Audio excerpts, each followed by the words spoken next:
Que a paz do nosso Senhor e Salvador, nosso grande Rei e Mestre, esteja com todos os amados irmãos e ouvintes que têm dado ouvidos a todos os áudios que temos postado. Hoje, dia 10 de abril, são exatamente 5:30 da tarde. Estou aqui em meditação e queria compartilhar um pouco nestes momentos com os irmãos algo interessante sobre a palavra de Deus, tendo em vista o momento em que estamos passando, com os decretos estaduais e federais, mas na verdade mais estaduais e municipais, impostos à igreja, para que a igreja feche as suas portas por consequência de uma pandemia que tem assolado a humanidade. E isso nos traz a meditar, a pensar, nós que temos a mente de Cristo, e que nos impulsiona a pensar um pouco sobre os acontecimentos presentes. E quero compartilhar com a igreja algo interessante sobre a palavra de Deus. E eu quero ler com os irmãos o livro de Marcos, capítulo 14, versículo 48 e 49. Algo que aconteceu com o nosso Senhor. Respondendo Jesus, disse-lhes: Saíste com espadas e varapaus a prender-me, como a um salteador. Todos os dias estava convosco ensinando no templo, e vocês não me prenderam. Mas isso é para que se cumpra o que está nas Escrituras. Eu quero pensar com os irmãos sobre esse texto que acabamos de ler. Quando é hora de orar e quando é hora de agir. Aqui nessa passagem da palavra do livro de Marcos, estamos aqui já, Jesus sendo preso, sendo levado para ser julgado. E quando ele estava para ser preso, ele pronuncia essas palavras: Eu todos os dias estava com vocês ensinando no templo, e vocês não me prenderam. Mas agora é chegada a minha hora, e vocês terão que me prender para que se cumpra as Escrituras. A vida de Jesus, irmãos, foi algo extraordinário. Os evangelhos, eles retratam que Jesus era um homem de ação. Um homem que viajava por toda a terra da Palestina, proclamando as boas novas do reino do Pai. Por várias vezes vemos que tentaram prendê-lo, matá-lo, para impedi-lo de realizar a obra do Pai. Mas Jesus sabia exatamente por que morreria e quando morreria, e sabia que enquanto esse tempo não chegasse, ninguém iria impedi-lo de cumprir a sua missão e o seu ministério na terra. E Jesus chamava isso de ainda não é a minha hora. Nós vemos no Evangelho de João, capítulo 7, versículo 30, uma passagem interessante sobre o que eu estou tentando aqui explicar para os irmãos. No texto diz: procuravam, pois, prendê-lo, mas ninguém lançou mão dele, porque ainda não havia chegado a sua hora. Irmãos, vemos que diante desses decretos estaduais e municipais, muitas igrejas fecharam as suas portas. Deixaram de cultuar ao Senhor e fecharam as suas portas. Muitos desses irmãos nesse momento estão trancafiados em suas casas, orando, buscando a Deus. Isso é louvável. Isso é louvável. Mas algo me chama a atenção sobre os textos que Jesus nos deixou. Será que chegou a nossa hora? Será que é hora de nós orarmos? Ou é hora de nós agirmos? Vemos um Cristo destemido que não abaixou a sua cabeça para ninguém, nem para os seus perseguidores, defamadores, políticos da época que tentaram impedi-lo, porque ainda não havia chegado a sua hora. Ele sabia muito bem o tempo da sua hora. Ele sabia muito bem que o seu ministério duraria 3 anos, mas que enquanto esses anos não fossem completados, ninguém iria impedi-lo de pregar o Evangelho do Reino de Deus. Vemos que os apóstolos também sofreram esse dilema. Quando os apóstolos foram presos, algo que está registrado no livro de Atos, capítulo 5, versículo 29, e quando eles lá presos por terem pregado o Evangelho, foram milagrosamente tirados de uma prisão e logo quando saíram da prisão, estavam testificando, falando de Jesus, do Evangelho lá no Sinédrio. O mesmo Sinédrio que tinha mandado prendê-los, ameaçá-los. Agora eles, soltos por um milagre de Deus, voltaram para pregar no mesmo Sinédrio que foi logo avisado que aqueles que estavam presos voltaram às ruas, ao Sinédrio, para pregar. E quando lá estavam, Pedro, inspirado pelo Espírito de Jesus Cristo, ele responde: porém respondeu Pedro aos apóstolos, dizendo: mais importa obedecer a Deus do que aos homens. Eles também estavam passando por perseguição, por prisão, estavam tentando calar as suas bocas diante de leis humanas que tentavam impedi-los de anunciar o Evangelho de nosso Senhor. Porque eles sabiam também, como Jesus sabia, que ainda não era a sua hora. Sabemos que eles foram mortos, perseguidos e mortos por esse Evangelho, mas não no tempo dos homens, nem por decreto de homem algum, por decreto de governador algum, por decreto de prefeito algum, mas pelo decreto divino. Eu pergunto à igreja: será que chegou a nossa hora? Será que devemos continuar em nossas casas orando? Ou chegou a hora de agirmos? O que nos impulsiona a fazermos aquilo que é da vontade de Deus, o nosso ministério que tanto amamos, que tanto prezamos? Será que chegou a nossa hora de nós estarmos calados?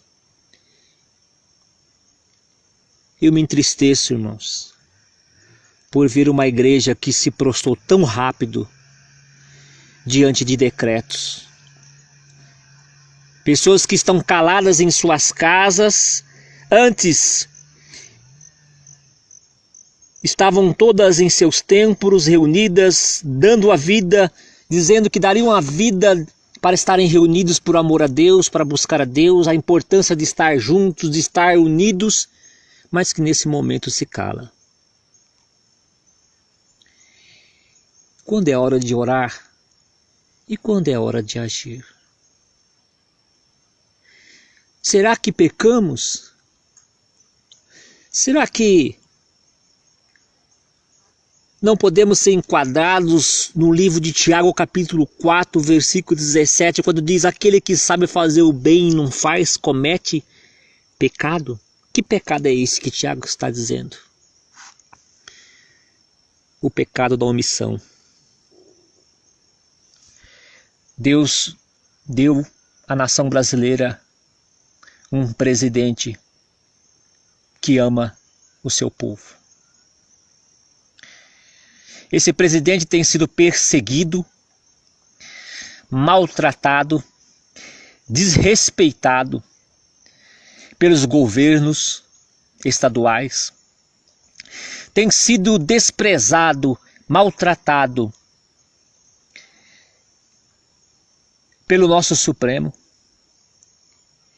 que interpretam a lei não segundo a vontade do povo, mas segundo as suas próprias vontades e desejos.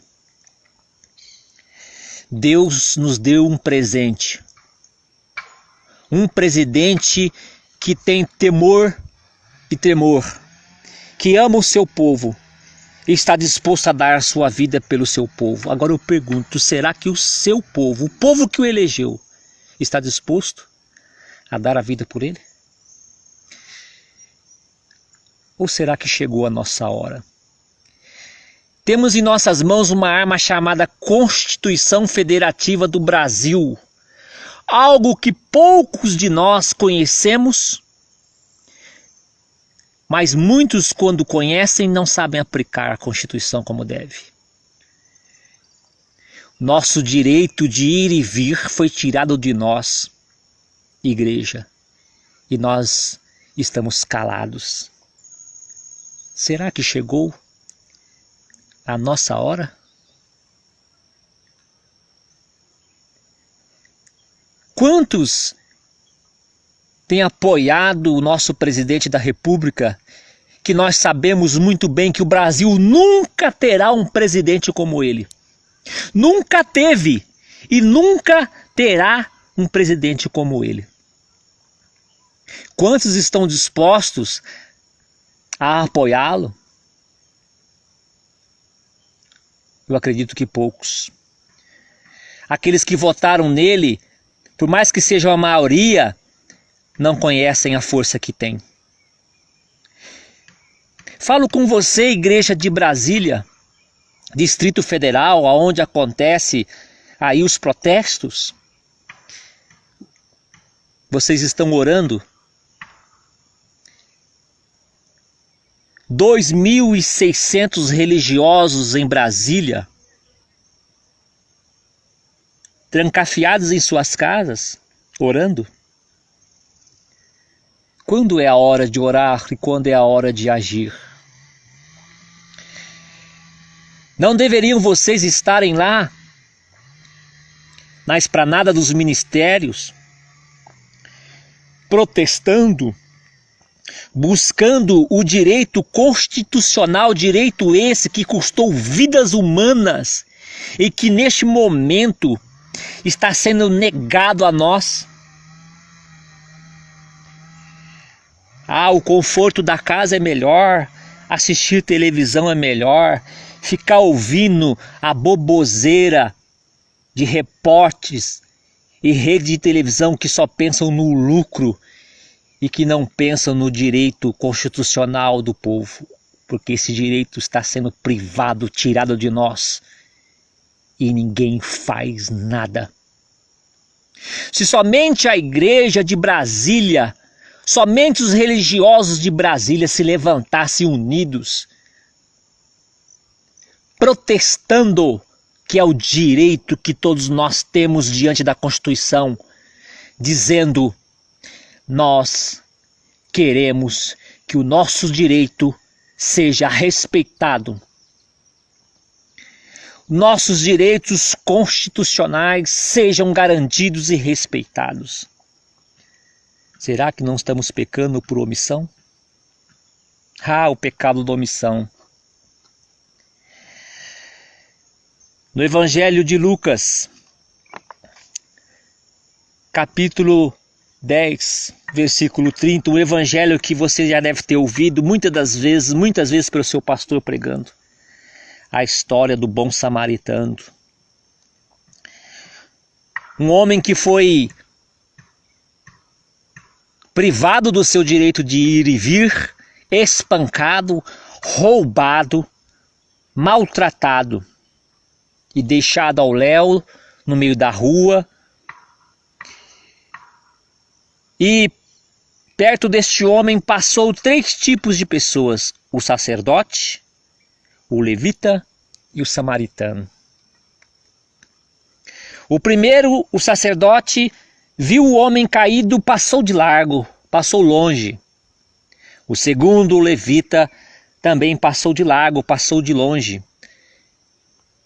Mas o único que teve compaixão e amor pelo moribundo, estendeu a sua mão, curou as suas feridas e financiou ainda a sua cura. Quem é os sacerdotes? O que eles representavam? Irmãos, os sacerdotes representavam o povo diante de Deus. Os sacerdotes eram aqueles que intercediam perante Deus. É aqueles que faziam o que você está fazendo neste momento aí na sua casa, intercedendo pela nação, orando pela nação. Mas quando é hora de orar? E quando é hora de agir? Os sacerdotes, aqueles que representavam o povo diante de Deus e oravam, intercediam a Deus perante o povo, eram os mesmos que viam o povo jogado na calçada, sendo maltratados e não faziam nada, somente oravam. E o levita? Quem eram os levitas? Os levitas eram aqueles que exerciam atividade ligada ao culto de adoração a Deus. Eram aqueles que apresentavam os seus louvores, os seus cânticos a Deus. Mas na hora de provarem que amavam o Deus o qual louvavam, viram um moribundo jogado pela calçada e não fizeram nada. E os samaritanos, quem eram então? Que enxergaram o necessitado, abandonado, privado dos seus direitos, maltratado. Quem eram os samaritanos? Um pequeno grupo étnico-religioso. Era um povo que se originava de Samaria, uma pequena vila montanhosa do Oriente Médio. Eram pagãos para a maioria dos religiosos. Mas, pois bem, esses pagãos, esses samaritanos desprezíveis, foram aqueles que enxergaram a necessidade do seu próximo e estenderam as suas mãos para ele. Quando é hora de orar, igreja, e quando é hora de agir? Paulo, perseguido, maltratado, preso ilegalmente, usou as palavras: é legal prender, maltratar um cidadão romano? E logo aqueles que o maltratavam lembraram da lei romana, do trato que se devia dar a um cidadão romano e cuidaram para não mais maltratar a Paulo. Paulo orou naquele momento ou Paulo agiu usando a lei vigente? Estamos usando a lei vigente, igreja? Será que estamos usando a Constituição para defender não somente o direito de estarmos dentro de quatro paredes, buscando, orando, cantando? Eu não estou dizendo isso, porque o mesmo Salvador disse: eu não habito em templos feitos por mãos humanas. Eu estou falando do direito que está sendo negado ao pobre que está sendo oprimido pelos algozes desse país que não querem deixar o poder.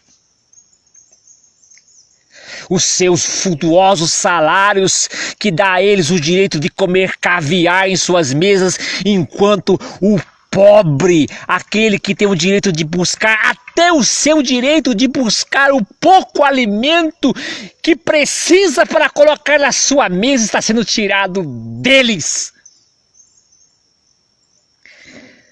Além de não garantir o direito básico da vida, ainda tira deles o direito de buscar o alimento pela vida.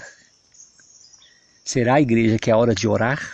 Igreja de Brasília, igreja de São Paulo, igreja do Rio de Janeiro, é hora de orar?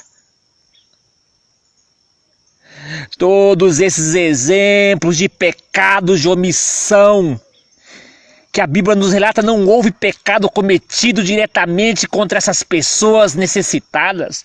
Elas não foram intencionalmente deixadas a passar fome ou despojadas das suas roupas. No entanto, o pecado de omissão foi cometido quando aqueles homens que poderiam ter feito alguma coisa por eles não fizeram nada. Pecaram por omissão. As palavras do Evangelho de nosso Senhor Jesus Cristo, como elas nos ensinam. Mas como somos incapazes de entender, de compreender e vivermos esse verdadeiro Evangelho. O Evangelho de Mateus, capítulo 25, versículo 34. Então dirá o rei aos que estiverem à sua direita: vinde, benditos do meu Pai, possuí por herança o reino que vos está preparado desde a fundação do mundo. Pois tive fome e me deste de comer, tive sede e deste-me de beber, era estrangeiro e me hospedaste, estive nu e vocês me vestiram, adoeci e vocês foram me visitar, estive na prisão e vocês foram me ver. Então os justos lhe responderam, dizendo: Senhor, quando vimos com fome, te damos de comer, ou com sede, te demos de beber. E quando te vimos estrangeiros, te hospedamos, ou nu, e te vestimos. E quando te vimos enfermos na prisão, e fomos ver-te. E respondeu o rei: em verdade vos digo que quando vocês fazem isso a um dos meus pequeninos irmãos, a mim vocês estão fazendo. Então dirá também aos que estiverem à sua esquerda: apartai-vos de mim, malditos, para o fogo do inferno, preparado para o diabo e seus anjos, porque tive fome e não me deram de comer, tive sede e não me deram de beber, sendo estrangeiro não me recolheste, estando nu não me vestiste, enfermo e na prisão, mas não foram me visitar.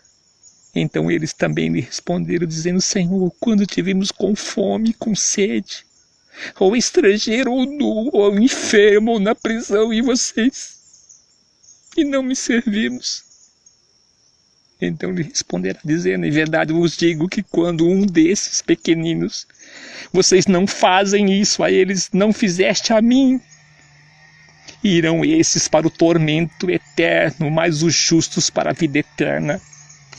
Quando, irmãos? Quando não fazemos, quando somos omissos. Aquele que sabe fazer o bem e não faz é um omisso. Você pode ajudar o teu próximo não sendo omisso. O Senhor tem um grande plano com essa nação. E só tem uma pessoa que o Senhor pode usar para mudar essa nação. É a sua igreja. O Senhor quer usar a sua igreja para mudar essa nação. Mas a igreja tem que sair da sua comodidade e começar a gritar aos quatro ventos. Temos que ser respeitados porque ainda não chegou a nossa hora.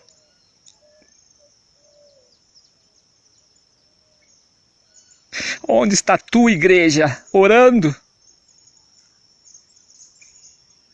Pois ainda existem muitos nus, muitos com fome, com sede, enfermos, presos, doentes, e não há ninguém que lute por eles, chore por eles, haja por eles, principalmente. Quando é hora de orar e quando é hora de agir. Pense nisso, igreja. Você que está me ouvindo, é você que o Senhor quer levantar para mudar essa nação.